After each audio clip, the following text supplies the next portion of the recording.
तो जी, विचार से संघर्ष और इच्छा उठते हैं या संघर्ष और इच्छाएँ से विचार उठता है? विचार आपके मन की परिस्थिति है। जैसे आपके मन में विकार होंगे, वैसे ही विचार आपको आएँगे। जो प्रभु भक्ति में डूबा होता है, तो उसको प्रभु के अलावा कोई दूसरे प्रकार के विचार आ ही नहीं सकते। वो प्रभु के रंग में ही रंगा है। कुछ पंडितों ने एक वेश्या को कबीरदास जी के पास भेज दिया और कबीर जी उसको बोले, "तू इतने वक़्त तक मेरे से अलग क्यों रही? जब तू मेरे को मिलना ही चाहती थी।" और उसको अपना हाथ पकड़ के अपने घर ले गए। उसको भोजन कराया और जब पंडितों ने राजा को बताया कि कबीर तो वेश्या के साथ रह रहा है, तो कबीर राजा के पास गए और वेश्या भी साथ गई। कबीर कुछ बोलने ही लगे, तो वेश्या कबीर के पैर में पड़ गई और राजा को बोली कि इस जैसा कोई महान व्यक्ति मैंने देखा ही नहीं। पंडितों ने धन की लालच में मेरे को भ्रमित कर दिया।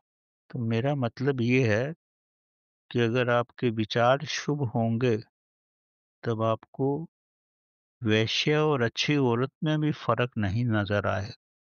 आपके लिए सब प्रभु का रूप ही हो जाता है।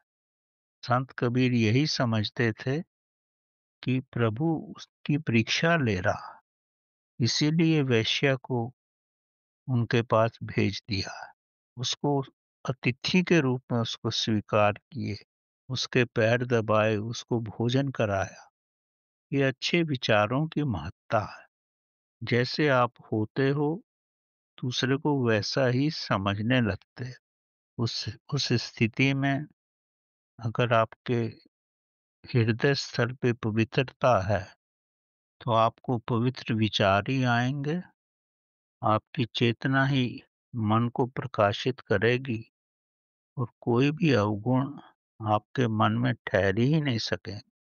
अवगुण भी गुण ही बन जाएँ, जैसे संत कबीर के साथ हुआ।